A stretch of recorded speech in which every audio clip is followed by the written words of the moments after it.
নমস্কার, আমি একটা আবৃত্তি বলছি। আবৃত্তির নাম বাংলা টাংলা। অপূর্ব দত্ত।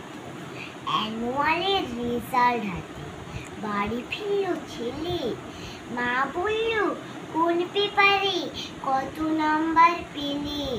হিস্ট্রিতে মম 84, ম্যাথসে 90। মা বলল fantastic, just like a hero.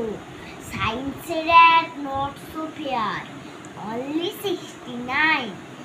English is at 92, all together 5. জিওগ্রাফির পেপারে তো 100 ডুবিয়ে দিল বেঙ্গলিটা। Very good. ছেলের মাথায় হাত রেখে মা ঠোঁট বেঁকিয়ে বলে, নিভার মায়ের বেঙ্গলিটা না শিখলেও চলে। বাবা বলল, বেশ বলেছ বঙ্গমাতার কন্যে, বাংলা টাংলা আমার মতো অশিক্ষিতের জন্যে। বিদ্যাসাগর রবীন্দ্রনাথ নেহাত ছিলেন বোকা, না হলে কেউ সব করে হয় বাংলা বইয়ের পোকা। মা বলল চুপ করো তো, ওর ফলটা কিসে, স্কুলে কেন বেঙ্গলিটা পড়ায় না ইংলিশে। নমস্কার।